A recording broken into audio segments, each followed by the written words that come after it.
नमस्कार मंडळी, मयुरी शिंदे व्लॉग्समध्ये तुमचं मनापासून स्वागत आहे। आजचा व्लॉग आमच्यासाठी खूप खास आहे। मी आणि माझा नवरा आमच्या कुलस्वामी श्री भैरवनाथ यांच्या दर्शनासाठी खोची गावी आलो आहोत। सध्या तुम्ही मंदिराचं सुंदर प्रवेशद्वार आणि आजूबाजूचं प्रसन्न वातावरण पाहत आहात। इथं आल्यानंतर मनाला एक वेगळी शांतता आणि समाधान मिळतं। दर्शनाला जाण्यापूर्वी आम्ही जवळच्या नदीवर हातपाय धुवायला आलो आहोत। आपल्या परंपरेनुसार शुद्ध होऊन देवाचं दर्शन घ्यायचं असतं, म्हणून आधी ही छोटीशी तयारी केली। चला तर मग आमच्या या भक्तिमय प्रवासात तुम्ही आमच्यासोबत सहभागी व्हा। मंदिराचं दर्शन, परिसर आणि आजचा सुंदर अनुभव या व्लॉगमध्ये तुम्हाला दाखवणार आहोत, म्हणून व्हिडिओ शेवटपर्यंत नक्की बघा। मंदिरात जाण्यापूर्वी आम्ही वारणा नदीकाठी आलो। इथलं पाणी अगदी स्वच्छ आणि शांत होतं। नदीकाठी थोडा वेळ थांबून त्या सुंदर वातावरणाचा आनंद घेत होतो। तेवढ्यात आमच्या नजरेस काही छोट्या पोळ्या आणि भाताचं नैवेद्य ठेवलेलं दिसला।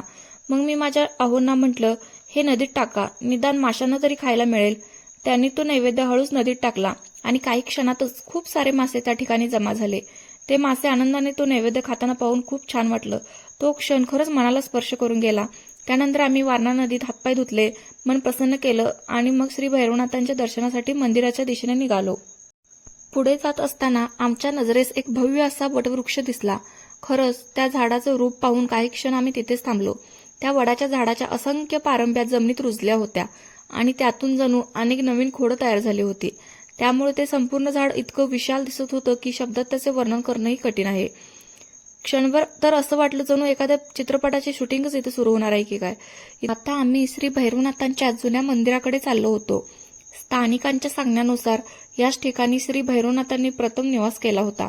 त्या पवित्र स्मृती जपण्यासाठी इथे सर्वप्रथम एक छोटंसं मंदिर उभारण्यात आलं आहे। काळानुसार भाविकांची संख्या वाढत गेली आणि त्यानंतर या सुंदर जुन्या मंदिरापासून थोड्याच अंतरावर आजचं भव्य आणि सुंदर नवीन मंदिर बांधण्यात आलं आहे। आजही जुनं मंदिर भाविकांसाठी तितकं श्रद्धेचं आणि पवित्र स्थान आहे। त्यामुळे नवीन मंदिरात जाण्यापूर्वी या ऐतिहासिक आणि पावन स्थळाचं दर्शन घेणं हा एक वेगळाच अनुभव ठरतो। मंदिराच्या गाभाऱ्यात प्रवेश करताच मन आपोआप शांत होतं आणि समोर दिसतं ते श्री भैरवनाथ महाराजांचं तेजस्वी दिव्य रूप।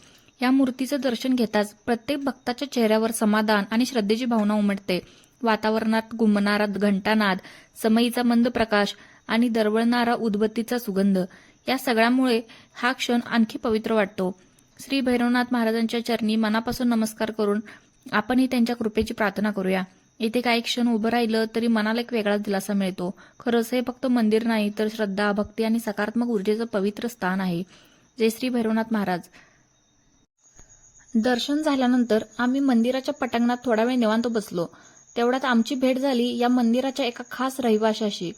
तिथल्या गुरुजींनी हसत सांगितलं, याला एक पेढा द्या, हा अगदी आवडीने खातो। मग काय, आम्ही लगेच एक पेढा आणला आणि या छोट्या महाराजांसमोर ठेवला आणि खरंच त्याने अगदी मजेत तो फस्त केला। पण खरी मजा तर त्यानंतर झाली। पेढा संपला आणि साहेबांनी सरळ कॅमेराकडे असा लुक दिला जणू म्हणत होता, एक पेढा अजून नाही का। असा हा गोंडस पाहुणा आमच्या व्लॉगचा छोटासा स्टारच बनला। मग त्या गोंडस पाहुण्याला म्हटलं, चल रे एक सेल्फी काढूया। आणि काय आश्चर्य, साहेब पण लगेच पोज द्यायला तयार। मस्तपैकी एक सेल्फी मारली आणि त्या गोड आठवणीसोबत इथेच आपल्या आजच्या व्लॉगचा शेवट करते। व्हिडिओ आवडला असेल तर लाईक, कमेंट आणि सबस्क्राईब करायला विसरू नका। भेटूया पुढच्या व्लॉगमध्ये। तोपर्यंत बाय बाय।